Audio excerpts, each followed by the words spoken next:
Jadi makanya hadis-hadis kados ngeten niki itu bisa kita gunakan sebagai penyemangat dan motivasi kita setelah kita bertafakur itu, merasa diri banyak dosa, merasa diri banyak kekurangan, sehingga engko dimotivasi kali hadis-hadis sing nyuwun sewu, hadis itu disinyalir dhaif. Makanya cara sebagian besar ulama hadis dhaif itu tidak menjadi masalah untuk fadhailul amal, untuk motivasi amal-amal kebaikan.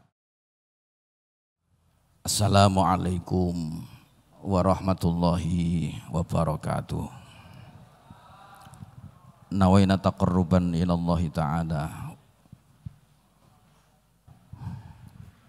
wa taqdimal fatihati syarifati ila hadrati habibina syafi'ina qurrati a'yunina sayyidina maulana Muhammadin sallallahu alaihi wasallam wa ila jami' ikhwanihi minal anbiya al mursalin wal awliya asyhadu as-salihin wa sahabati wat tabi'in wa jami'il malaikatil muqarrabin, khususan sayyidatan al khulafa ar-rasyidin Abi Bakrin wa Umar wa Utsman wa Ali ismail fuqahil madhahibil arba'ah, thumma ila sultanil awliya Syekh Abdul Qadir al-Jilani Syekh Ma'ruf al-Karhi Syekh Sari as-Saqati Syekh Abdul Qasim Sunan al-Baghdadi Syekh Abu Yazid al-Bustami Syekh Dawud at-Ta'i wa ila hadrati Syekh Abil Hasan al-Asyadili wa ila hadrati Syekh Abil Abbas al-Mursi wa ila jami'i masyayikhina wa li masyayikhihim alladhina ta'allamna minhum wa 'allamna kutubahum anallaha yu'li darajatihim fil jannah wa nakhusu khasatan ila sahibi hadzal maqam Sayyid Ja'far Shadiq anallaha yu'li darajatihi fil jannah wa yanfa'una bi ulumihi wa asrarihi wa nafa'ati wa madana bi madadi wa amdalihi wa karamati sya'alillahi wa lahu wa lahumul fatihah.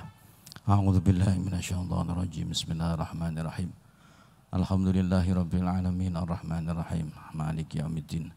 Iyyaka na'budu wa iyyaka nasta'in ihdinas siratal mustaqim siratal ladzina an'amta 'alaihim ghairil maghdubi 'alaihim waladdallin. Rabbighfirli wa li.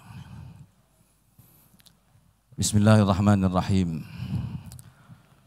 Alhamdulillahi hamdan kalladzi naqul wa khairan mimma naqul alladzi la tanfakku aqwaluhu wa af'aluhu an ma salihah wa hikamin wa in zahalat anhal uqul ahsana kulla syai'in khalaqahu wa kullun bil iyati mashmul qaddara kulla syai'in rizqahu wa kullun ala janahin ni'mati mahmul a'ta kulla syai'in wa kullu amrin ilaihi mawkul.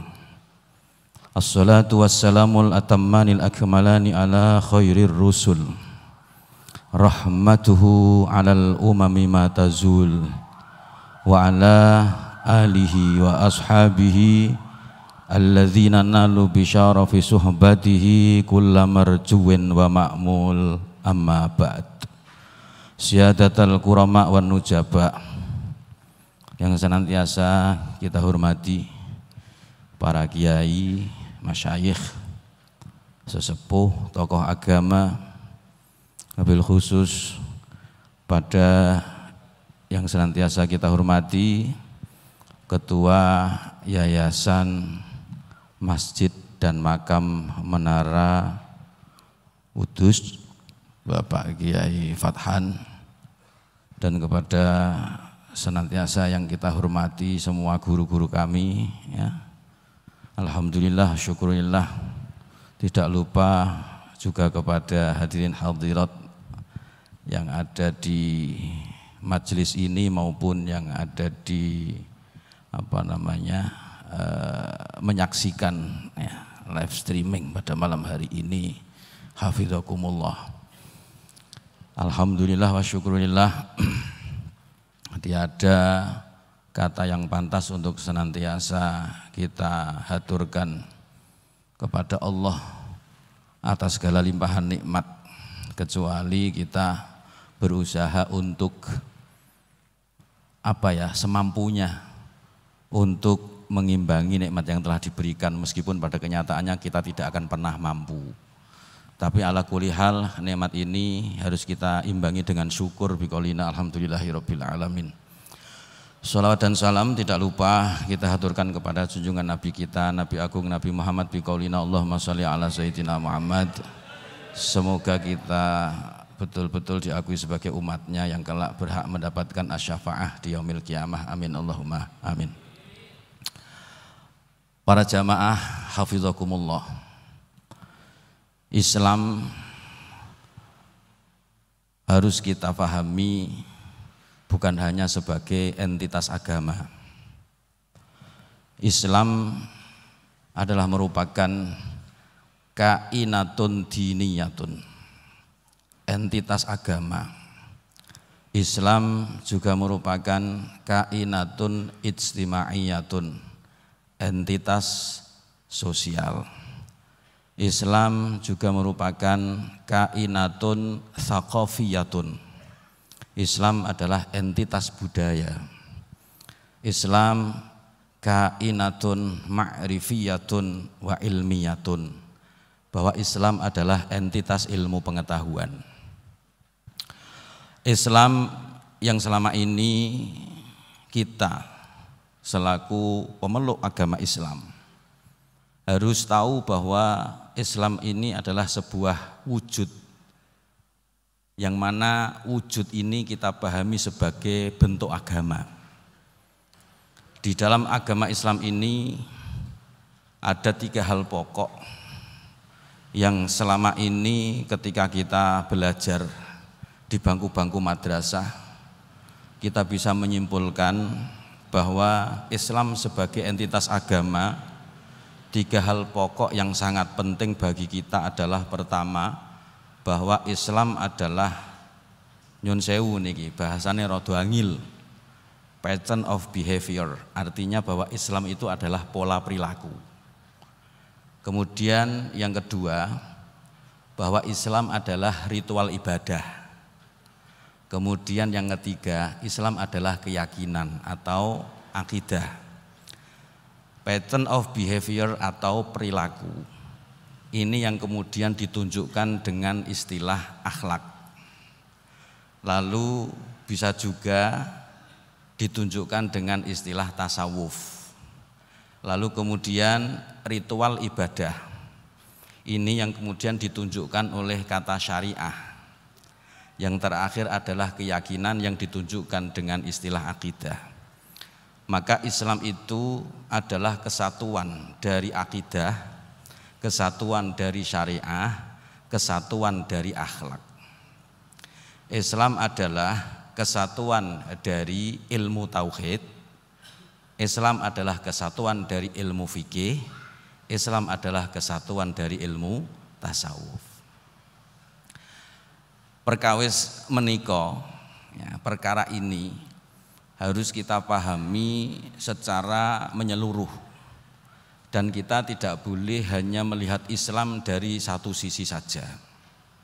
Akan tetapi agar supaya kita bisa mendapatkan pemahaman yang baik dan benar mengenai Islam, khususnya Islam sebagai entitas agama, maka kita harus bisa memahami 3 hal tersebut yang ini merupakan substansi Islam sebagai agama. Dan kita harus mampu untuk mengimplementasikan atau mempraktekkan 3 substansi tersebut dalam sebuah ibadah yang kita lakukan ataupun interaksi sosial yang kita laksanakan. Di dalam urusan ibadah, Islam juga tadi ada dikatakan sebagai agama yang di dalamnya ada ajaran, yang ajaran ini adalah merupakan ritus atau kegiatan yang dilakukan berulang-ulang dan di sini mengandung nilai ibadah. Di dalam Islam ada perintah yang namanya sholat 5 waktu, ini sudah menjadi ritus, ini sudah menjadi ritual. Maka di dalam melaksanakan ibadah kita harus bisa mengimplementasikan akhlak, bisa mengimplementasikan syariat, dan juga bisa mengimplementasikan akidah. Contoh, di dalam melaksanakan sholat, 3 hal ini harus ada pada sholat yang kita lakukan. Oleh karena itu, ketika kita sholat, maka kita harus mengawali, ya, keyakinan kita bahwa Tuhan Allah yang Maha Esa ini satu-satunya Tuhan yang berhak untuk disembah. Kalau kita sudah meyakini hal ini, maka kemudian kita melaksanakan niat, Lalu kemudian di sini kita mengagungkan Allah dengan takbiratul ihram, Allahu Akbar, yang ini adalah merupakan bentuk pembuktian atas keyakinan kita bahwa Allah itu zat yang maha satu, yang pantas untuk disembah, dan Allah itu zat yang maha agung. Di dalam sholat, ketika kita sudah yakin akan Allah yang Maha Esa dan wajib disembah, maka ketika kita melaksanakan sholat, ini juga harus ada syariat yang kita penuhi, yaitu diantaranya adalah kita memperhatikan syarat rukunnya sholat. Syarat rukunnya sholat ini dibahas di dalam fikih. Lalu yang tidak kalah penting lagi adalah di dalam sholat ini ada sisi akhlak yang mungkin bagi sebagian kita ini sering terlupakan. Apa akhlak yang ada di dalam sholat? Akhlak yang ada di dalam sholat adalah khusyuk. Nah, khusyuk di dalam sholat itu bukan merupakan syarat, bukan merupakan rukun. Nggih, gak ono syarate sholat kudu khusyuk. Rukune sholat kudu khusyuk. Sing ono tomak nina. Benten tomak ninah kalih khusyuk niku. Khusyuk ini adalah satu bentuk kondisi kesadaran seseorang untuk fokus di dalam melaksanakan sholat, minimal dengan cara mentadabburi setiap bacaan yang ada di dalam sholat.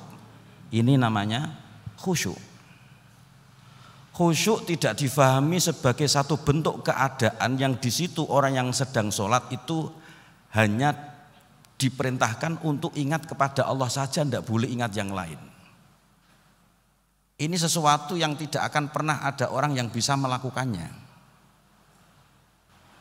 Cobi sekarang, jenengan menawi sholat, ketika pun Allahu Akbar, kira-kira pas wis Allahu Akbar, sing asale lali ndokok barang ning ndi bareng sholat eling napa mboten coba?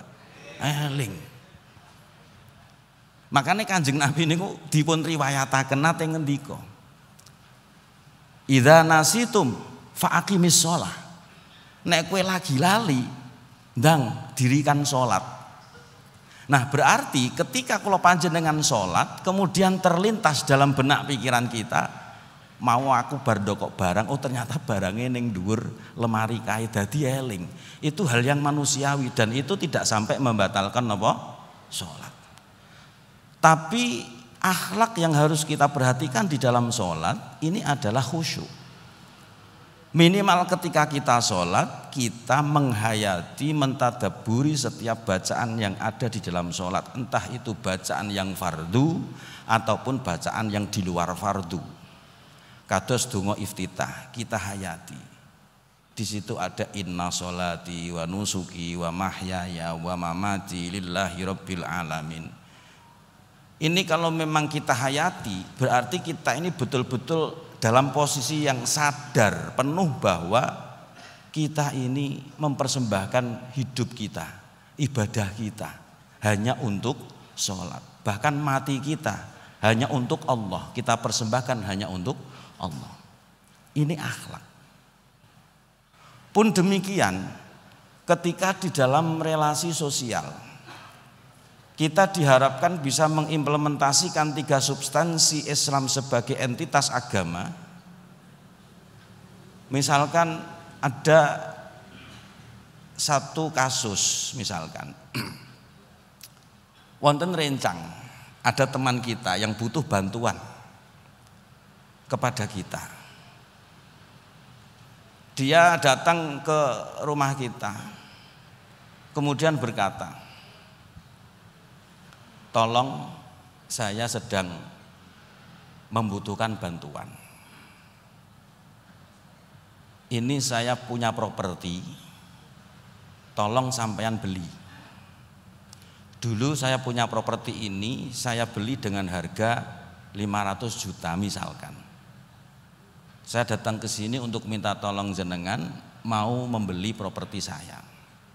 Nah, berarti di sini ada relasi sosial yang relasi sosial ini nanti harus terbangun dengan mengimplementasikan 3 substansi Islam sebagai entitas agama, Di situ nanti kita harus mengimplementasikan akidahnya, kita harus mengimplementasikan syariatnya, juga kita harus mengimplementasikan akhlaknya.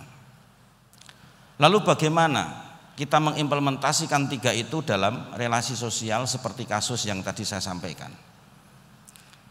Yang pertama tentunya kita harus yakin bahwa Allah memerintahkan hambanya untuk selalu berbuat baik kepada siapapun. Ta'awanu 'alal birri wat taqwa. Memerintahkan untuk saling menolong atas kebaikan dan ketakwaan. Nah, di sini ada orang yang sudah mau datang ke kita untuk meminta bantuan. Ini berarti secara otomatis orang tersebut melihat kita ini sebagai orang yang baik.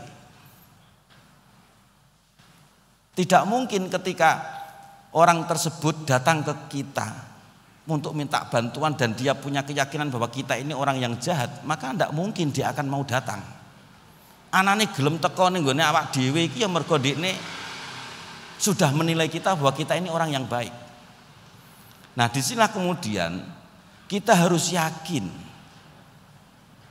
bahwa Allah sudah menggerakkan orang itu untuk menilai kami, saya, kita sebagai orang yang baik di mata Dia. Dan Allah harus kita yakini memerintahkan kepada kita untuk menolong sesama. Nah, keyakinan ini kemudian nanti akan kita lanjutkan dengan bagaimana cara kita menolong dia. Karena dia datang kepada kita dengan membawa properti yang ditawarkan, maka nanti kita juga akan melakukan transaksi jual beli. Nah, ketika transaksi jual beli, maka kita juga harus memperhatikan syarat rukunnya jual beli, yang mana ini adalah bagian dari syariat. Tapi jangan lupa satu, akhlak. Biasanya orang-orang yang sedang membutuhkan bantuan kepada orang yang dirasa bisa membantu, maka orang yang dirasa bisa membantu kalau tidak punya akhlak, maka dia pasti akan menggunakan kesempatan dalam kesempitan. Pasti itu. Wah, mumpung iki wong butuh. Mobilmu njaluk piro mau Kang? 500 juta. Wah, mumpung iki wong butuh. Akhirnya saya menawar, meskipun tawaran itu sah-sah saja. Tapi jika tidak punya akhlak, maka kita seenaknya sendiri menawar, wis tak bayari 200 juta. Ini harga yang tidak manusiawi, yang enggak logis. Dari 500 menjadi 200, ini orang butuh. Kalau kita berakhlak dalam urusan ini, maka tentunya kita akan mengedepankan ta'awun, membantu minimal. Ya dibayar 500 utawa medun sithik. Syukur-syukur bisa ditambahi. Nah, ini akhlak yang kita implementasikan dalam perilaku yang ada pada relasi sosial dan transaksi muamalah.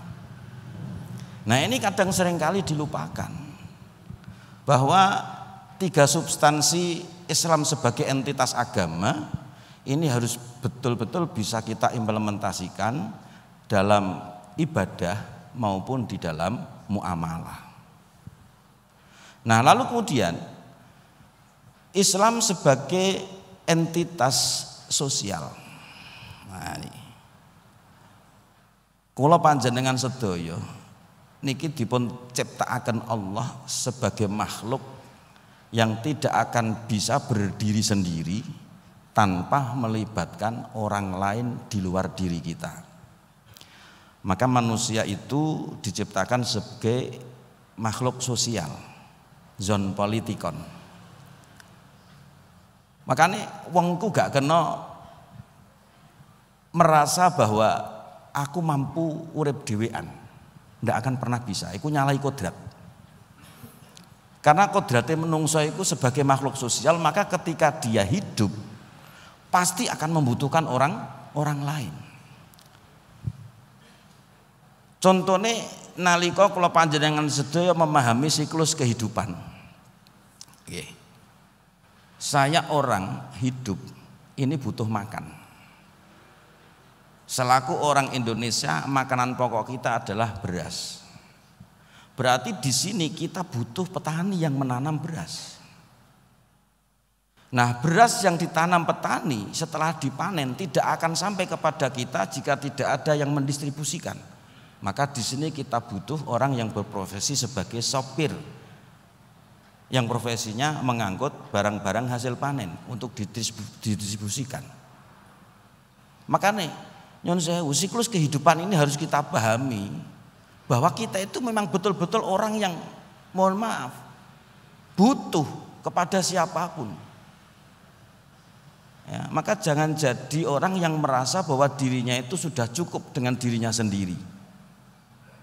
Itu menyalahi kodrat. Nah, agar supaya manusia selaku makhluk sosial ini bisa survive, bisa bertahan hidup di dalam melaksanakan kehidupan dunia, maka di sini harus ada aturan yang diberlakukan. Kenapa? Karena kecenderungan manusia itu ingin hidup yang tanpa aturan. Ini kecenderungan nafsu manusia. Kecenderungan nafsu manusia ingin hidup tanpa aturan. Lah gandeng Allah paham betul dengan makhluknya, Allah paham betul dengan hambanya, maka disinilah kemudian Allah membuat aturan-aturan dalam kehidupan sosial melalui Islam, yang di situ akhirnya Islam dikatakan sebagai entitas sosial, karena Islam ini bagian dari kehidupan sosial. Karena pemeluk-pemeluknya ini adalah manusia, dan manusia ini adalah sebagai makhluk sosial. Ini. Lalu kemudian yang ketiga, Islam sebagai entitas budaya. Ketika Allah memberikan bekal kepada kita semua, wa ja'ala lakumus sam'a wal absara wal af'idah.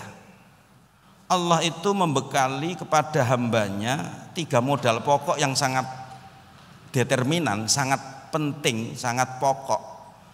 Itu dengan 3 hal. As-sam'a, pendengaran, al-absara, penglihatan, af'idah. Af'idah itu kalau Ibnu Khaldun menjelaskan af'idah itu adalah akal. Wonten sing maknani nek tenggene pesantren wal afidah lan ati. Ibnu Khaldun menjelaskan yang dimaksud afidah disu adalah akal. Niki jenengan buka tenggene Muqaddimah Ibnu Khaldun. Di situ beliau menjelaskan bahwa manusia itu diberi akal oleh Allah, Ini dalam rangka agar supaya dengan akal ini dia mampu untuk melakukan 3 hal. Mampu untuk melakukan 3 hal. Yang pertama, dengan akal itu dia bisa membedakan antara baik dan buruk. Makanya akal yang paling mendasar tingkatannya ini adalah akal yang bisa membedakan baik dan buruk. Dan ini namanya akal tamyizi, akal pembeda. Munggah sithik tingkatan akal yang kedua, ini diharapkan manusia itu nanti bisa berpengalaman dengan kejadian yang sudah-sudah. Karena kejadian yang sudah pernah dialami, maka di sini dia akan muncul akal yang kedua, yaitu akal tajribi, akal empiris. Seperti malaikat. Malaikat itu diberi akal oleh Allah, tapi akalnya adalah akal tajribi, akal empiris. Akal malaikat nyun sewu ini masih di bawah akal manusia yang ketiga, yaitu akal teoritis, akal nadhori. Dengan akal nadhori, akal teoritis ini diharapkan manusia mampu untuk menciptakan solusi-solusi atas problematika yang sedang dihadapi. Makanya manusia itu diparingi akal agar supaya dia bisa melakukan 3 hal. Yang pertama, dia bisa membedakan mana baik mana buruk. Yang kedua, dia bisa menjadi makhluk yang berpengalaman. Nek kapan ono kejadian sing elek dia tahu dan dia sudah mengerti, ya jangan diulang lagi. Lalu kemudian yang ketiga adalah akal teoritis, akal nazori. Diharapkan dengan akal ini manusia mampu untuk menciptakan solusi-solusi atas problematika yang sedang dihadapi, baik bagi dirinya ataupun bagi lingkungannya atau bagi umat umat manusia. Nah, akal ingkang sampun dipun paringaken dening Allah niki yang sudah diberikan oleh Allah kepada kita. Ini nanti akan bisa menciptakan budaya atau sakofah di dalam kehidupan mereka. Karena di sini akal tidak berdiri sendiri. Di sini akal nanti akan ada nilai-nilai ajaran yang bisa diperoleh dari Islam sebagai agama yang nantinya akan bisa memunculkan sakofah atau kebudayaan. Contoh ngeten misalnya, dalam kehidupan di masyarakat desa, ya, kita itu seringkali melihat bahwa di desa itu ada banyak punden di berbagai macam desa atau petilasan. Nah, di sini kenapa kemudian masyarakat desa itu begitu punya kepedulian dengan punden yang ada di daerahnya masing-masing? Yaitu karena manusia itu pertama dia punya akal. Kemudian akal ini disinergikan dengan nilai-nilai ajaran agama sehingga nanti akan bisa menciptakan budaya-budaya di dalam menghormati warisan leluhur, petilasan leluhur. Artinya masyarakat itu tidak kemudian dikatakan sebagai masyarakat yang melakukan bentuk bid'ah sesat, bentuk kesirikan karena nguri-nguri punden. Kita harus fair, tidak boleh kemudian serta-merta masyarakat itu melakukan kesesatan, kebid'ahan dan kesyirikan karena menghormati punden. Ini sebuah akal budi manusia di dalam menghormati petilasan leluhur, merawat peninggalan leluhur dengan cara misalkan ada selamatan, ada bancaan, bahkan kadang kalau misalkan di situ ternyata ada makam juga dihauli, ganti luhur dan seterusnya. Ini adalah budaya. Jika itu budaya, maka berarti di sini Islam juga punya peran untuk memunculkan budaya. Maka di sini Islam sebagai entitas budaya. Makanya Islam itu harus kita pahami sebagai sebuah wujud yang sebenarnya wujud ini itu sangat kompleks, punya berbagai macam fungsi yang sangat banyak. Itu Islam itu fungsi sebagai agama, fungsi sebagai entitas sosial, dan fungsi sebagai entitas budaya. Dan yang terakhir, monggo nanti kalau ada yang mau menambahi silahkan. Sementara saya menemukan 4 ini, yaitu Islam sebagai entitas ilmu pengetahuan. Karena apa? Karena Islam sekarang itu sudah menjadi objek kajian. Islam sudah menjadi objek kajian. Makanya kita mengenal adanya orientalism.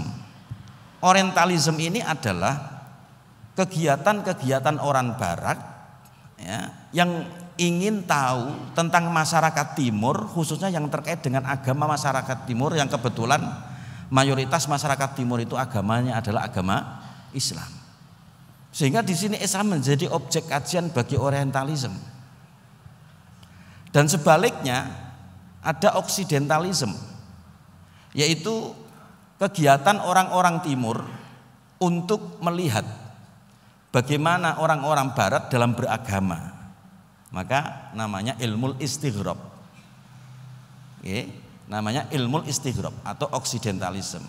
Kalau orientalism namanya ilmu istisyraq. Nah, ini semakin membuktikan bahwa Islam itu sebagai entitas ilmu pengetahuan. Maka jika Islam ini sebagai entitas ilmu pengetahuan, maka nyun sewu, benar sekali jika kemudian substansi Islam sebagai agama tadi ada akidah, ada syariah, dan ada akhlak. Maka berarti Islam itu adalah sebuah disiplin ilmu yang mengandung 3 ilmu pokok: ilmu akidah, ilmu fikih, dan ilmu tasawuf. Makanya mempelajari 3 ilmu ini hukumnya fardu ain.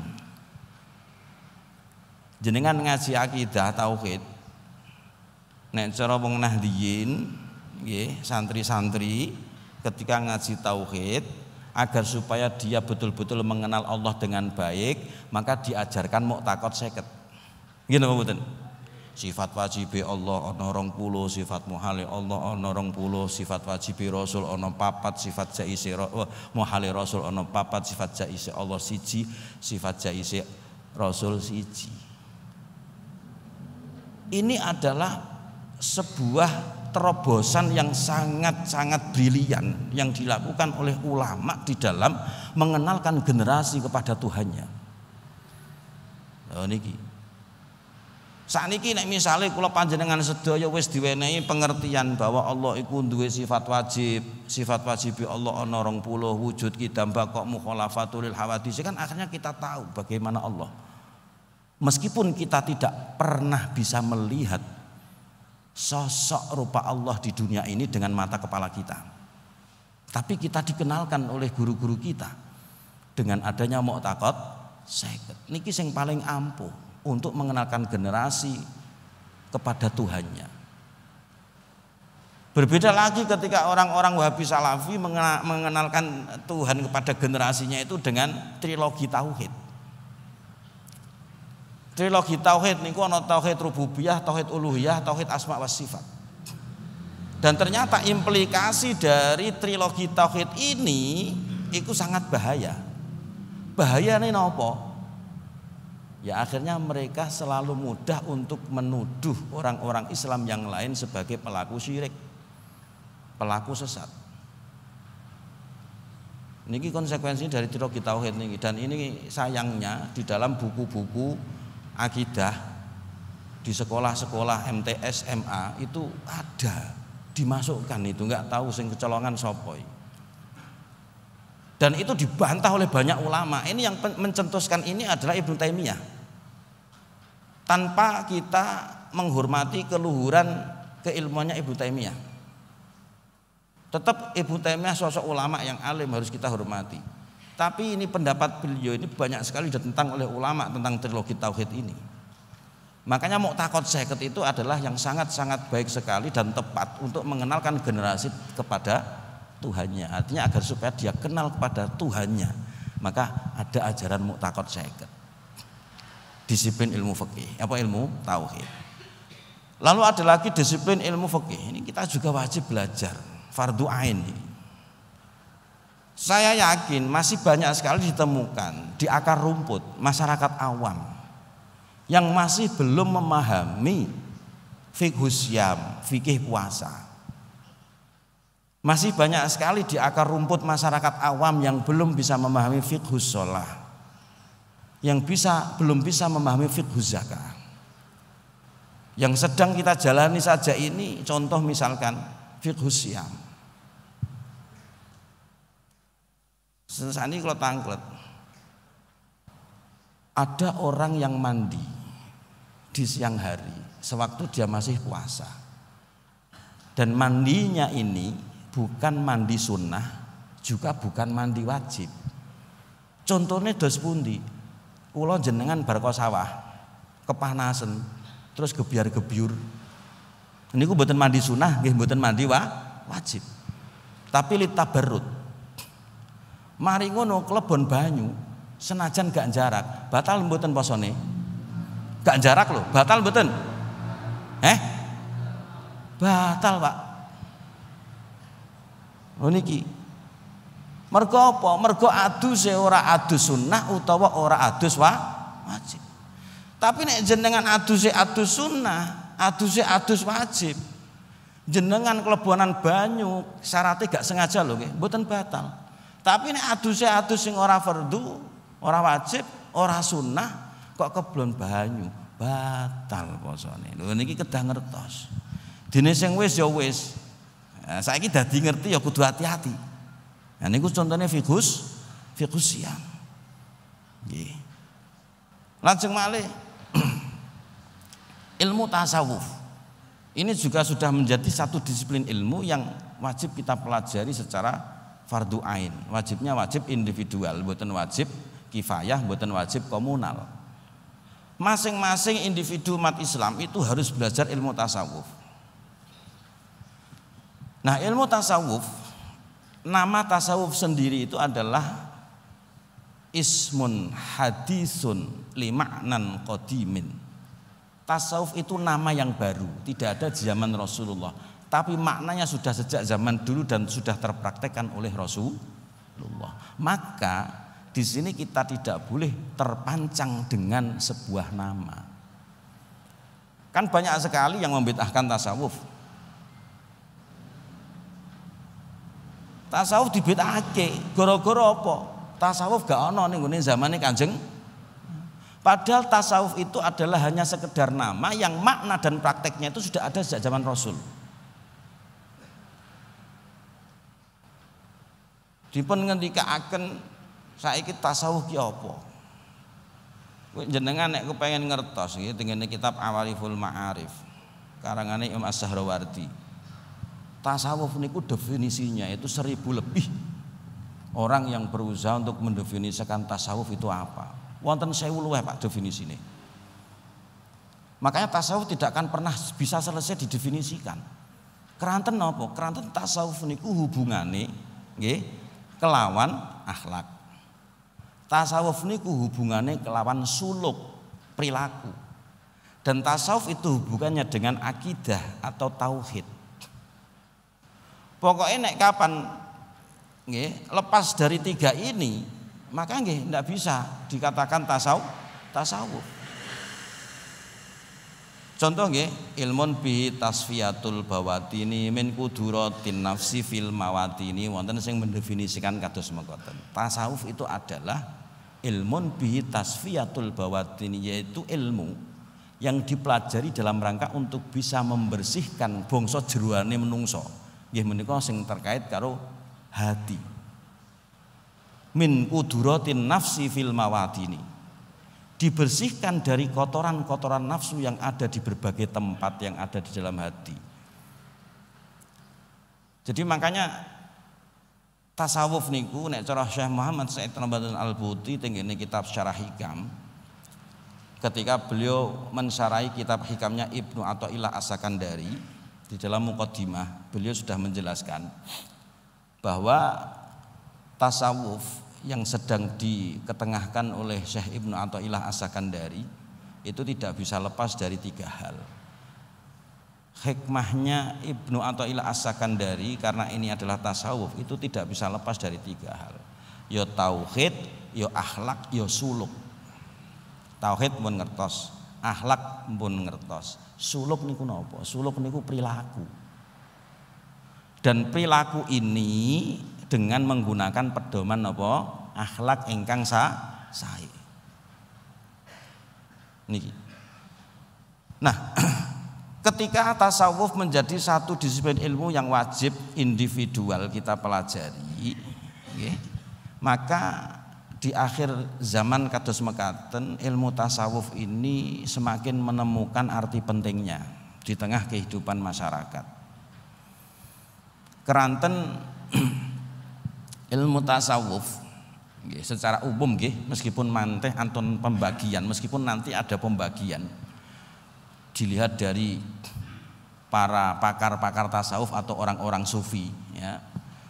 Secara umum tasawuf niku bagaimana agar supaya kita selaku manusia yang beriman dan berislam itu menjadi umat manusia yang ideal. Karena tasawuf niku berbicara tentang idealisme.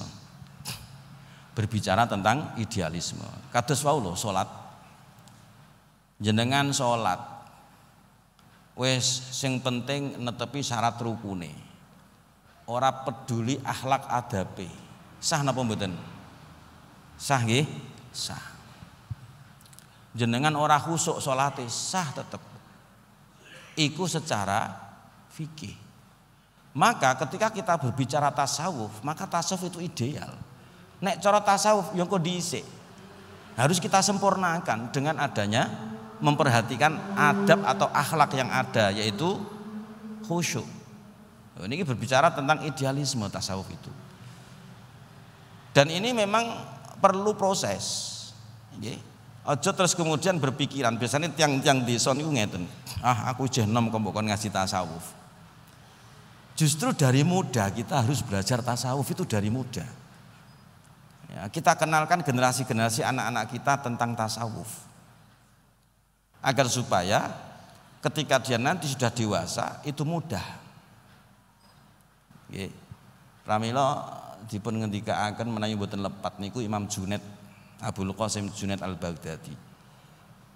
Abul Qasim Junaid Al-Baghdadi niku menjelaskan sebuah riwayat hadis bahwa suatu ketika Rasulullah itu pernah memarahi Sayyidina Ali bin Abi Thalib karena Sayyidina Ali itu membentak Hasan dan Husain. Ini kayaknya sudah pernah saya sampaikan. Jadi suatu ketika Rasulullah ini sedang ada di majelis ilmu, beliau sedang mengaji. Hasan Husain itu namanya anak kecil, ya. Itu naik pundaknya Rasulullah ketika Rasulullah sedang mengaji, penekan yang pundaknya Rasulullah. Begitu kemudian Sayyidina Ali mau masuk ke masjid Rasulullah, dari kejauhan Hasan Husain sudah melihat abahnya mau datang. Akhirnya cepat-cepat turun karena takut dengan abahnya. Nah, begitu Sayyidina Ali juga melihat bahwa Hasan Husain itu mengganggu kakeknya. Begitu kan Sayyidina Hasan Husain begitu tahu kalau abahnya mau datang, akhirnya segera turun dari pundak Rasulullah terus anteng. Nah, begitu Sayyidina Ali masuk, majelis Kanjeng Nabi sudah selesai, Sayyidina Ali kemudian memanggil Hasan Husain dan dibentak. Kanjeng Nabi mboten terima. Ya Ali la tanharhuma fa innahuma raihanatayya. Wahai Ali, janganlah kau bentak mereka berdua, karena mereka berdua bagiku ibarat wewangian. Barang nek wangi ku biasanya dinapake, Pak? Napa? Dinapa? Diambung, nggih napa? Barang wangi mesti diambung. Lah Kanjeng Nabi niku mengibaratkan Hasan Husain sebagai wewangian, artinya begitu sayangnya Rasulullah. Sampai gak terima ketika Sayyidina Ali bentak Hasan Husain. Mboten dangu, kemudian malaikat Jibril turun diperintah oleh Allah. Kemudian malaikat Jibril matur dari Kanjeng Nabi, ya Muhammad inna rabbaka yuqri'ukas salam. Wahai Muhammad, Tuhanmu mengirimmu salam. Kemudian wa yaqul utruk aliyan fa innahu yaqulul haq. Biarkan Ali karena Ali berkata benar. Lalu kemudian tidak lama kemudian Rasulullah mengeluarkan sabdanya, man razaqahullahu waladan fa'alaihi bita'dibihi wa ta'limihi. Barang siapa yang diberi rezeki oleh Allah berupa anak, maka kewajiban orang tersebut yang pertama ta'dib, mendidiknya. Baru kemudian wa ta'limi, sing didhikke ta'dib. Baru kemudian wa ta'limihi. Baru kemudian ta'lim. Wa man tarakahu jahilan kana kullu dzambin amilahu alaihi. Barang siapa yang membiarkan anaknya bodoh, tidak dididik, tidak ditaklim, maka semua dosa yang dilakukan anak akan dilimpahkan kepada orang tuanya. Takdib mendidik karakter anak, taklim mengenalkan kepada anak tentang nilai-nilai ajaran agama. Nek takdib niku pendidikan karakter niki sing didhisikno dening Rasulullah. Nah, Imam Abul Qasim Junaid Al-Baghdadi niki menjelaskan tentang ini. Artinya apa? Takdib itu disampaikan oleh Rasulullah dalam konteks ketika Hasan Husain ini masih anak-anak. Maka mentakdib anak itu idealnya adalah sejak dia kecil.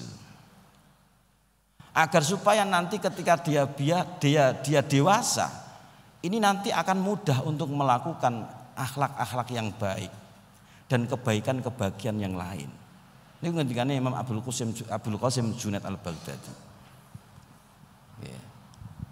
Jadi artinya bahwa memang Karena innat tasawufa kullahu lahwal adab. Ngendikane Syekh sinten Zainuddin Ali Al-Malibari Al-Ma'bari. Niki sing Al-Jad nggih, Syekh Zainuddin Ali Al-Malibari Al-Ma'bari niku wonten kalih Jad mbah karo Hafid putu. Nah sing Zainuddin Ali Al-Malibari Al-Jad mbah niki sing ngarang nadhoman Hidayatul Adzkiya. Sing kemudian disarai dening Syekh sinten disarai wonten Mbah Nawawi Banten, Syekh Nawawi Banten Salalimul Fudola. Terus malih wonten sing nyarai kitab Kifayatul Adzkiya. Nggih. Niku Syekh Zainuddin sing aran nadhoman niku ngendikaaken innat tasawwufa kullahu lahwal adab. Nggih. Bahwa tasawuf itu semuanya adalah tentang adab. Tentang didikan karakter, tentang akhlak, adab kali akhlak sami. Jadi makanya di sini kemudian semakin kita bisa menerima bahwa tasawuf itu memang seharusnya dalam konteks masa kini itu sudah dikenalkan kepada anak-anak sejak usia dini harusnya. Untuk memudahkan mereka terbiasa dengan adab yang baik sehingga ketika dia besar itu nanti akan menjadi mudah untuk menampilkan akhlak-akhlak yang baik. Niki. Lah Syekh Zainuddin sing putu niku sing aran kitab Fathul Muin. Nah niki nggih. Dadi padha-padha ngalime. Nah jenenge putu ngalim mbah nggih ngalim. Makane al-irqu dassasun nggih. Sholahul aba yang faul abna. Ya jan anak macan ya metune ya macan. Mosok anak macan metune wedhus, mboten nggih. Anak macan nggih metune macan. Jadi faktor genetika itu juga penting, nggih, tidak bisa diabaikan. Itu pentingnya tasawuf bagi anak-anak masa sekarang. Kita tidak usah menunggu kok wis gede, ndak usah. Harus kita ajarkan mulai sejak dini. Makanya usia-usia anak SD itu sudah saatnya nggih kita kenalkan dengan pelajaran-pelajaran tasawuf. Keranten ngenten nggih. Di dalam tasawuf itu kan ada proses awal, nggih. Dados proses awal. Niki nanti masuknya ke tasawuf amali. Tasawuf amali, tasawuf sing bangsa praktek. Tasawuf amali itu ada istilah syariah, thariqah, hakikah. Niki tasawuf amali. Artinya apa? Dalam menapaki jenjang kehidupan spiritual, manusia itu pertama harus paham dengan syariat. Hukum fikih harus paham sih. Iki engko nek wis paham, maka secara otomatis dia akan siap dan mudah untuk masuk ke jenjang berikutnya yaitu thariqah. Nah, sakniki thariqah niku napa? Thariqah nggih. Niku bentuke macam-macam. Thariqah niku bentuke macam. Ampun dipahami nek thariqah iku mung siji, lungguh madhep ngulon sila utawa lungguh iftiras cekelan tasbih zikir. Thariqah mboten namung niku.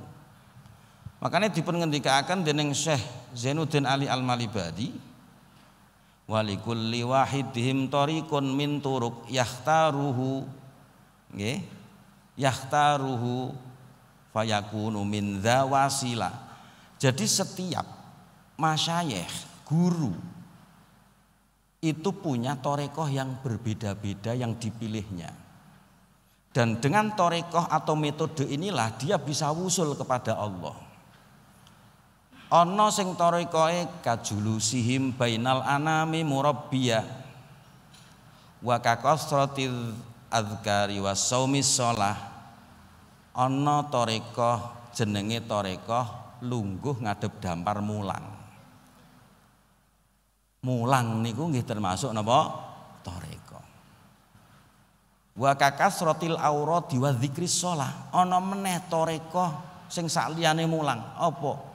Ngakeh-ngakehno zikir, ngakeh-ngakehno wirid, ngakeh-ngakehno salat sunnah, ngakeh-ngakehno poso sunnah. Niku nggih thariqah.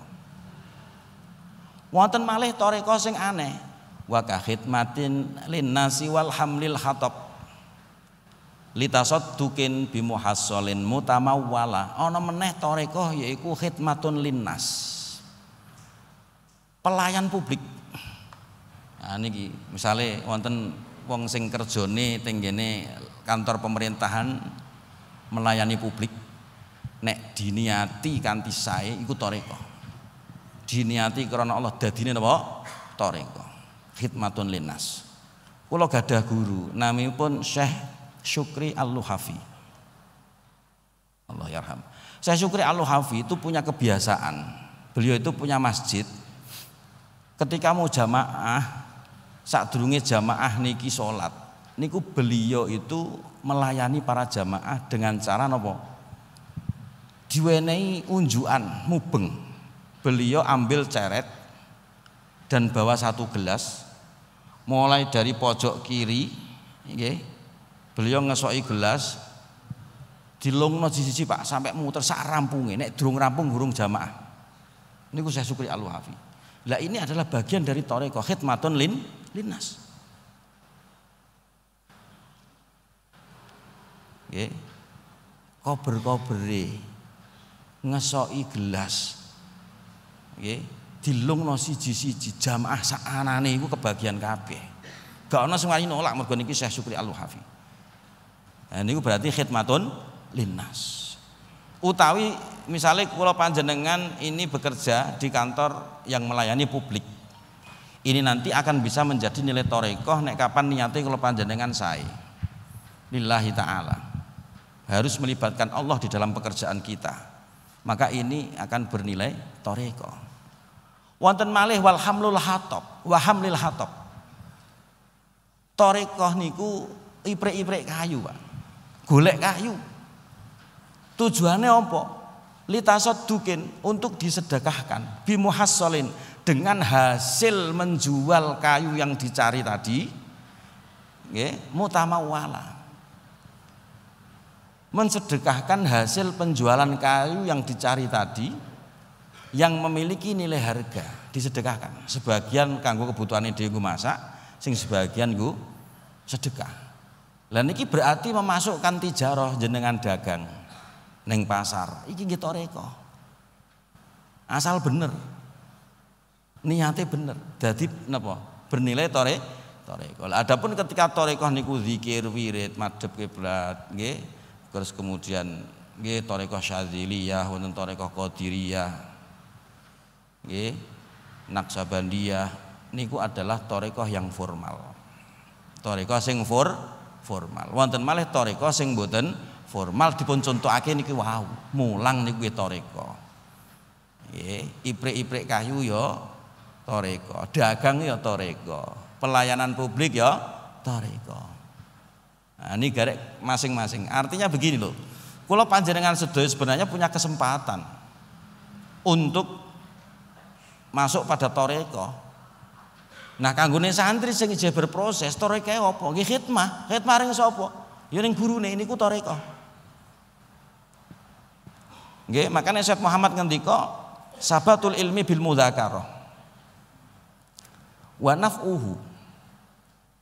Nggih, biridha syekh. Wa barakatuhu bil khidmah. Ngilmune santri iku iso kuat nek kapan selalu mutolaah mudzakarah. Iso manfaat nek kapan oleh ridhone guru, iso berkah nek kapan dhek gelem khidmah ning gone gurune. Makanya aja merasa berkecil hati nek santri itu tidak punya kesempatan untuk tarekah. Punya kesempatan untuk tarekah. Khidmah ning gone gurune niku bagian dari tarekah. Nah, ini makanya proses santri ngaji fikih. Ini proses spiritual. Engko nek wis ngaji fikih dirasa perlu dibutuhkan oleh kiainya untuk berkhidmah, masuklah dalam khidmah. Ana sing tukang masak, ana sing sopir, ana tukang nyapu, ana tukang ngeterno anake, macem-macem. Jenengan kudu legowo, iku akan bisa bernilai napa? Tarekah. Mergo masuk ning ngene khidmatun linnas. Termasuk nas niku iki masyayikh kula panjenengan sedaya, guru-guru kula panjenengan sedaya. Niki. Nah, setelah itu nanti ya secara otomatis kita akan bisa masuk kepada hakikat. Nah, hakikat ini adalah etape terakhir dari perjalanan spiritual. Buah dari hakikat ini adalah bagaimana kemudian manusia muslim ini mampu untuk memahami segala sesuatu itu dengan orientasi ketuhanan. Sehingga napa? Allah mancaraken cahaya wonten ing manahipun wong sing wis tutuk ning nggone derajat hakikah, sehingga piyambake saged mampu melihat sesuatu yang tidak bisa dilihat dengan mata kepala. Contoh Sayyidina Umar bin Khattab. Niki contoh hakikah. Nek wong wis hakikah iku makrifat. Nggih, dia mengenal Allah begitu dekat sehingga orientasinya adalah orientasi ketuhanan.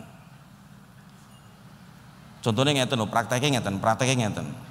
Ulama-ulama hakikat itu seringkali di dalam kitab-kitabnya itu begini. Ma ra'aitu syai'an illa wa ra'aitullaha fihi. Saya tidak melihat sesuatu kecuali di situ saya melihat Allah. Iki ojo difahami ajaran sing sesat. Artinya apa? Kalimah ini butuh ditakwil. Saya tidak melihat sesuatu kecuali sesuatu itu kemudian bisa mengingatkan kita kepada Allah. Maksudnya ngoten. Nggih, karena Allah zat yang tidak bisa diindra. Makanya bahasa-bahasa orang-orang hakikat itu ma ra'aitu sya'an illa wa ra'aitullaha fihi. Saya tidak melihat segala sesuatu kecuali di situ saya melihat Allah. Artinya apa? Ketika dia melihat apapun itu, maka apa yang dilihatnya itu langsung bisa mengingatkan dia kepada Allah. Lah awak dhewe iki wis ngono apa durung? Hayhata. Adoh banget. Nggih napa mboten?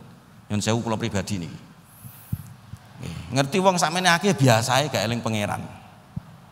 Tapi nek wong sing pun dugi derajat hakikat niku langsung eling ten Gusti Allah, langsung connect ning ngene Gusti Allah. Makanya nyun sewu nggih, wong-wong sing kaya ngono niku wajahe niku adem, teduh, sumeh. Gak tau nglarakno wong. Nggih. Niku efek dari perjalanan spiritual karena dia sudah sampai pada puncak.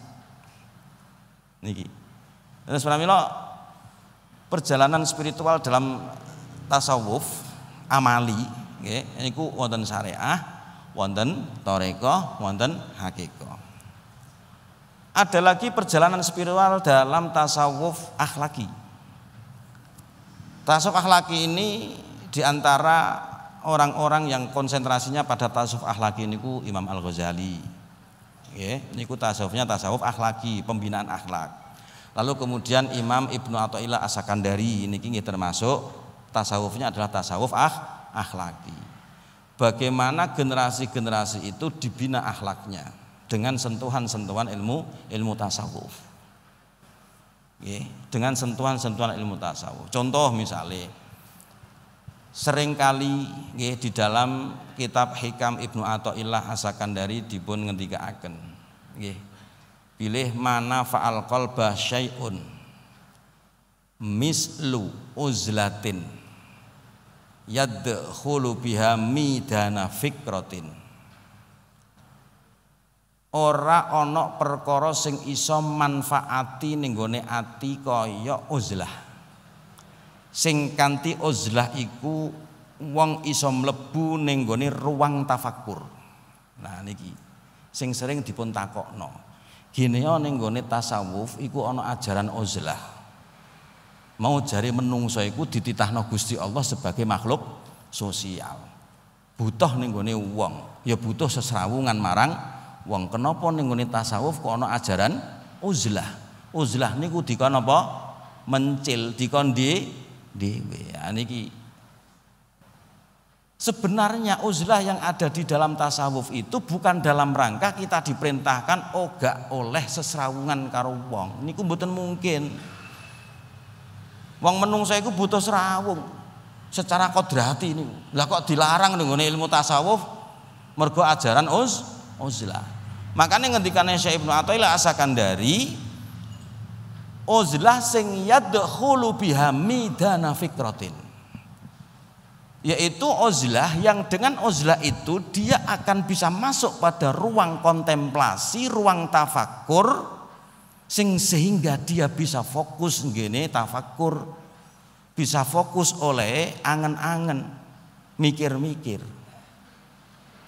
Soalnya bukan mungkin jenengan tafakur ning nggone tengah pasar keramaian fokus mboten. Mboten mungkin. Jenengan tafakur ning pinggir dalan saged fokus mboten? Mboten saged. Makanya kudu menyendiri kala-kala. Agar supaya dengan menyendiri ini kita bisa masuk dalam ruang kontemplasi tafakur. Lah saiki sing ditafakuri apa? Imam Ghazali ngendikaken. Tafakur itu objeknya ada 4. Nek cara Imam Ghazali nggih. Dengan kitab Ihya, tafakur itu objeknya 4. Apa sing ditafakuri? Pertama, tafakur ning gone nikmate Gusti Allah. Angen-angen mikir-mikir tenggene nikmate Gusti Allah, sehingga dengan tafakur fi nikmatillah niki mangkih saged membangkitkan kula panjenengan sedaya tenggene syukur. Lha niki kula panjenengan sedaya angen-angen mikir-mikir sedaya nikmat sing dipun paringaken dening Allah tengene kula panjenengan sedaya. Contoh misalnya kula niki wong kerja kantoran. Kula niki mendedikasikan pekerjaan saya untuk kantor dengan maksimal. Suatu ketika saya dapat hadiah bonus, dapat reward dari bos. Mbah tiket umroh mbah nopo misale nggih. Lah ngeten niki harus ditafakuri. Nek mboten jenengan tafakuri, khawatire mangkih kula merasa bahwa ini adalah hasil jerih payah saya, sehingga saya pantas untuk diberi bonus. Tapi nek jenengan tafakur, nek kula pulun tafakur, berarti saya nanti akan selalu sadar bahwa ini itu adalah peran Tuhan sebenarnya. Ini adalah dari Allah, bukan dari saya pribadi. Ini adalah Allah sehingga napa? Alhamdulillah. Setunggal. Ingkang nomor kalih at-tafakkur fi taqsirin nafsi. Yaitu angen-angen ning gone pepekone awak dhewe. Bahwa kita ini manusia yang tidak pernah bisa sempurna mergo menungso, akeh kekurangane. Yang sehingga apa, dengan bertafakur seperti ini nanti akan bisa memunculkan taubah wal inabah,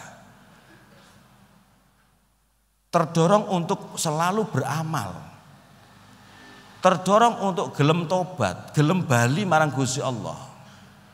Niku tafakur fi taqsirin nafsi. Ya Allah Gusti, aku nek bengi kok ngene yo, bareng lakoni dosa. Akhirnya napa? Ada rasa penyesalan, nadam, ya, terus terdorong untuk tobat, terdorong untuk selalu menambah amal. Makanya nyuwun sewu niki banyak sekali hadis-hadis dhaif yang tidak dipakai oleh kawan-kawan Wahabi Salafi. Sementara hadis ini itu adalah hadis yang bisa memotivasi kita selaku orang yang merasa sangat kurang dan butuh amal. Contoh hadis Ramadan ini loh. Wonten hadis panjang sangat di hadisnya menerangkan bahwa Rasulullah itu ketika di akhir Sa'ban itu berkhutbah. Qad adzallakum syahrun mubarakun syahrun azimun syahrun fihi lailun khairun min alfi syahr. Terus yang akhirnya burine awaluhu rahmah wa ausatuhu maghfirah wa akhiruhu itqun minan nar. Niku hadis dhaif, Pak. Tapi kalau kanca-kanca Salafi Wahabi hadis iki dibuak, gak oleh dienggo. Lah saiki nek kapan ana hadis dhaif kok dibuak kabeh. Ya, umat tidak akan pernah bisa termotivasi dengan fadhailul a'mal. Niki dhaife mboten dhaif sanget. Nggih. Dhaifnya itu hanya sebatas dhaif karena ada satu rawi yang ya begitulah. Sehingga dikatakan dhaif. Artinya begini. Hadis-hadis itu senajan dhaif. Nggih. Tapi dhaif ini dari sisi sanadnya, belum tentu dari sisi matan utawa isi hadisnya ini juga dhaif. Lah hadis niki nek cara kanca-kanca Wahabi Salafi iku didhaifna kabeh, ya sanate dhaif, maknane ya dhaif, sehingga enggak bisa dipakai. Lah kok iso? Nggih ngeten piyambake ngendikane. Nggih. Awalur rahmah. 10 awal Ramadan itu adalah rahmat Allah. Masa rahmat Allah hanya dibatasi di 10 awal Ramadan. Berarti menghina Allah. Alasannya mereka. Wa ausatuhu maghfirah. Berarti maghfirah Allah hanya dibatasi di 10 yang kedua di bulan Ramadan. Ya menghina Allah. Wa akhiruhu itqun minan nar. 10 yang terakhir. Pembebasan Allah kepada hambanya dibebaskan dari api neraka. Ya berarti ku ngece Gusti Allah. Allah itu pembebasannya ya kapanpun. Kenapa harus dibatasi bulan Ramadan? Nah, ini dijawab dengan para ulama tengene syarah-syarah hadis, nggih. Maksudnya bahwa awalur rahmah, artinya ingat Allah itu mengistimewakan hari, mengistimewakan bulan. Dengan mengistimewakan hari, mengistimewakan bulan di situ otomatis konsekuensinya Allah juga akan melipat gandakan pahala amal. Ketika Nabi ngendika awwaluhu rahmah, artinya bukan kok kita membatasi rahmatnya Allah hanya di 10 awal bulan Ramadan, bukan. Tapi maksudnya adalah di 10 awal bulan Ramadan inilah Allah menambah volume rahmatnya. Disok saakeh-akeh rahmati Gusti Allah ning 10 awal Ramadan sehingga apa? Kita bisa termotivasi. Karena Allah membuka pintu seluas-luasnya. Kesempatan yang selebar-lebarnya untuk hambanya. Ya, nyadong rahmati Gusti Allah sing kemesok saakeh-akeh ning 10 awal bulan Ramadan. Salah mboten ngoten niku? Mboten nggih. Allah menambah volumenya, menambah volume rahmatnya. Nggih. Semanten ugi maghfirah iki ngoten tenggene 10 kedua bulan Ramadan. Maghfirah Allah di 10 yang kedua itu volumenya niku ditambahi. Pintunya semakin dibuka lebar. Sehingga apa? Kesempatan untuk hambanya ini juga luas untuk mendapatkan maghfirah Allah di 10 kedua bulan Ramadan. Semanten ugi tenggene 10 terakhir bulan Ramadan nggih ngoten. Allah membuka pintu yang selebar-lebarnya. Pembebasan api neraka bagi hambanya oleh Allah ini juga dibuka seluas-luasnya. Jadi makanya hadis-hadis kados ngeten niki itu bisa kita gunakan sebagai penyemangat dan motivasi kita setelah kita bertafakur itu, merasa diri banyak dosa, merasa diri banyak kekurangan, sehingga engko dimotivasi kali hadis-hadis sing nyuwun sewu, hadis itu disinyalir dhaif. Makanya cara sebagian besar ulama hadis dhaif itu tidak menjadi masalah untuk fadhailul amal, untuk motivasi amal-amal kebaikan. Logikane ngeten lho, logikane. Kula niku wong sing seneng shopping misale. Kira-kira aku iki salah apa ora jenengan nilai piyambak. Kula niki wong sing seneng shopping. Ning nggone mall. Wonten tiyang ngabari kula. Tiyang niki kula mboten kenal. Profilnya saya ndak tahu. Wong iki iso dipercaya apa ora, saya ndak tahu. Ngomong, "Pak, tenggene Ramaya wonten diskon 90%." Gandeng kula iki wong sing seneng shopping. Ya lapo kesuwen leren cari konfirmasi berita itu benar napa mbok? Langsung ngingkik ketika Ramayana kula blonjo. Ngoten niku salah mboten kangge kula. Tanpa klarifikasi dulu berita ini. Mboten salah. Wong kula seneng blon, dene ning kono gak ana diskon. Ya kan urusane dhewe meneh. Lah ketika misalkan ada hadis yang disinyalir itu hadis dhaif, bagi orang-orang yang merasa haus akan amal, ya sudah selayaknya mereka mengamalkan hadis dhaif untuk memotivasi dirinya, dan itu tidak salah. Niki lho indahe wong ahli sunnah wal jamaah. Nggih. Ora terlalu gampang buat hadis sing dhaif. Niki. Kecuali hadis palsu. Hadis palsu ampun dingamalke. Nggih. Hadis palsu ampun diamalke. Lah niki tafakur fi taksirin nafsi.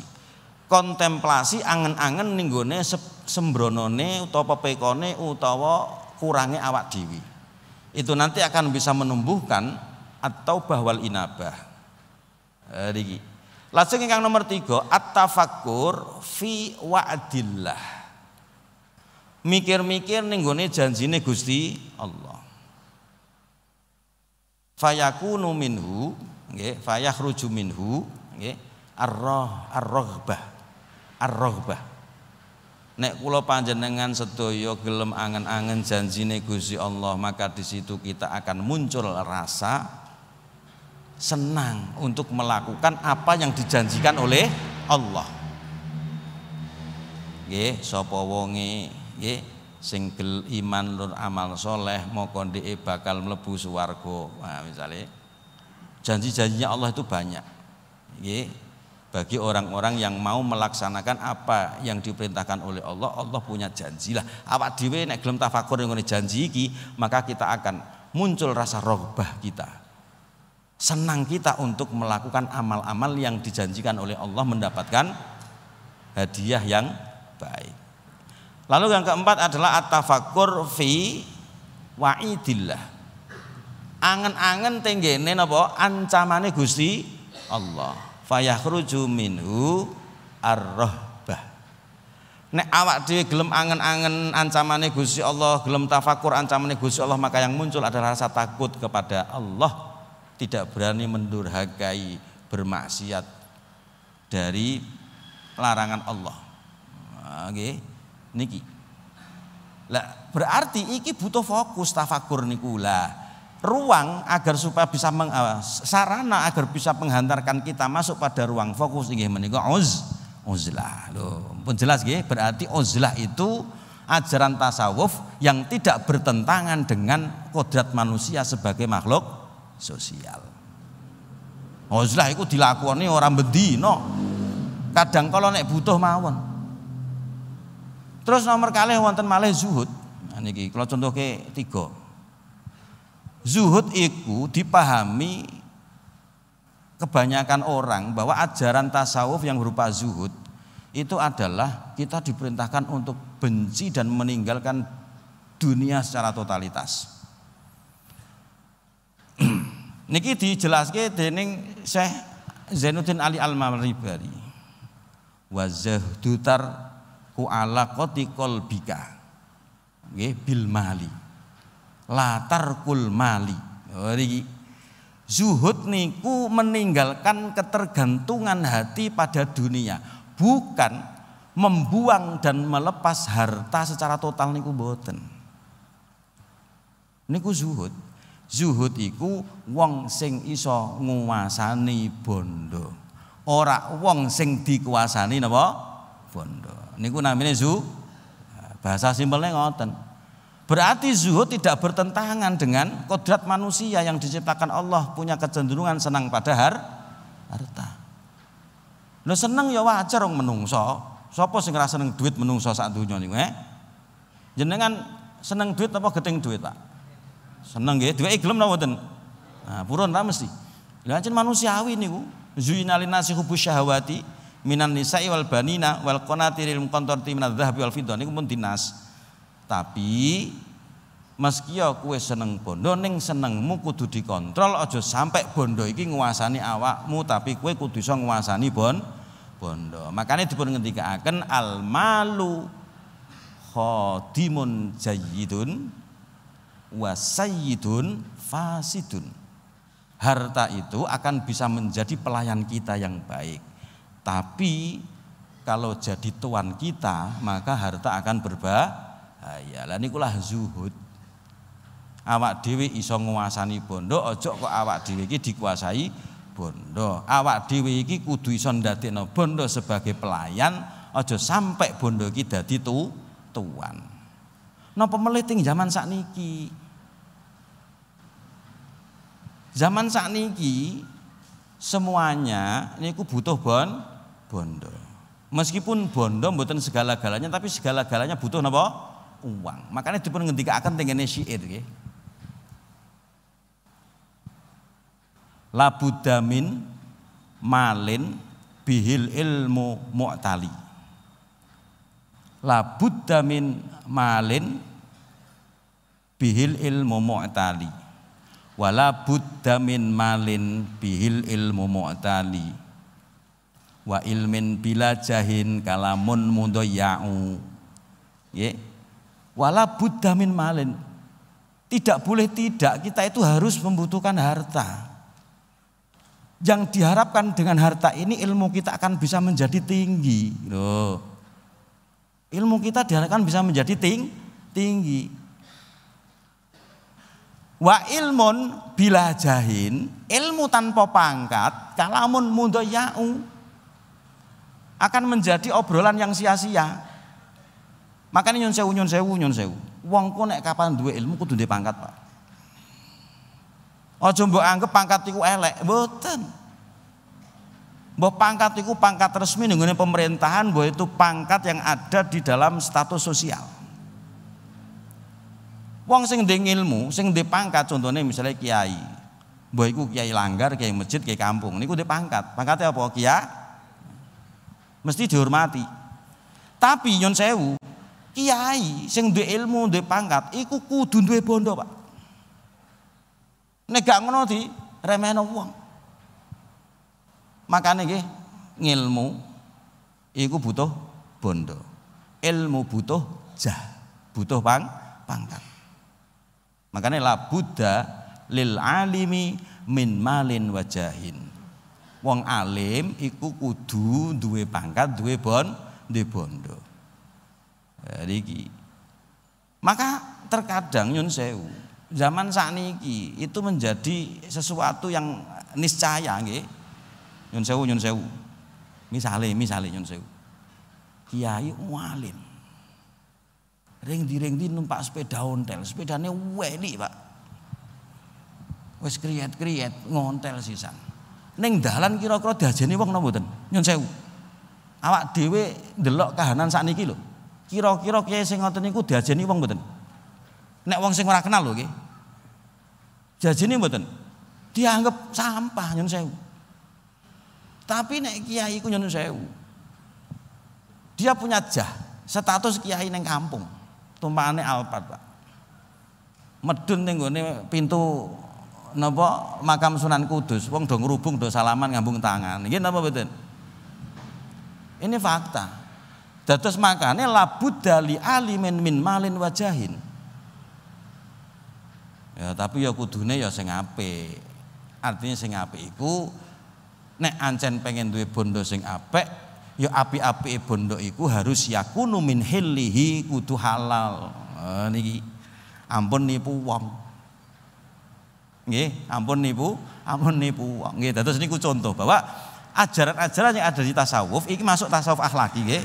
Ono zuhud, ono mau apa? Uzlah. Ini ajaran yang sebenarnya tidak bertentangan dengan kodrat manusia, tapi justru untuk menempatkan manusia ini agar betul-betul menjadi manusia yang ideal.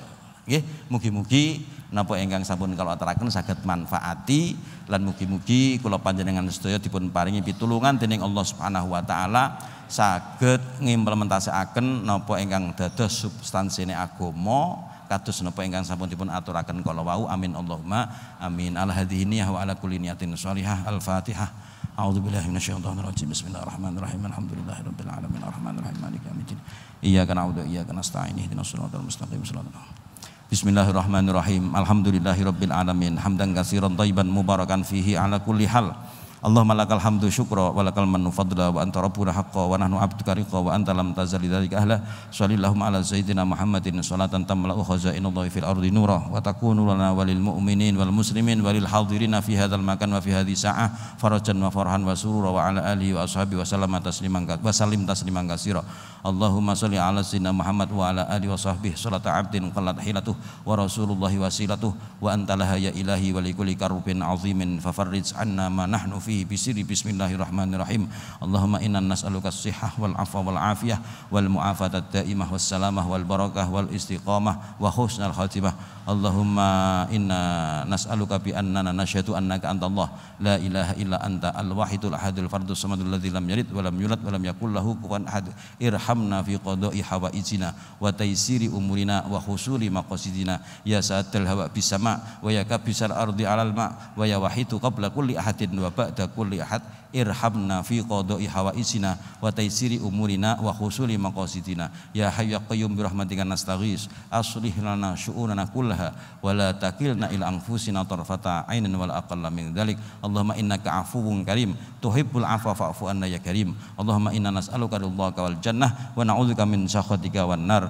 Allahumma ma anzaltahu fi hadzal syahril karim min rahmatin wa maghfiratin wa afwin wa afiyah faj'al lana wal muslimina minhu awfaral hadzi wan nasib ya Hannan ya Mannan ya dzal judi wal ihsan tsabbit qulubana 'alal iman narju 'affaka wal ghufran waj'alna min utaqa'i syahri ramadan. Rabbana atina fid dunya hasanah wa fil akhirati hasanah wa qina adzabannar. Jazallahu anna sayyidana Muhammadan sallallahu alaihi wasallam wa ahluh. Subhana rabbika rabbil izzati amma yasifun wa salamun alal mursalin walhamdulillahi rabbil alamin wa taqabbal bi barakatil Fatihah. Kirang langkung agung pangapunten al-afu minkum wa akhiru ta'wana anil hamdulillahi rabbil alamin. Assalamualaikum warahmatullahi wabarakatuh.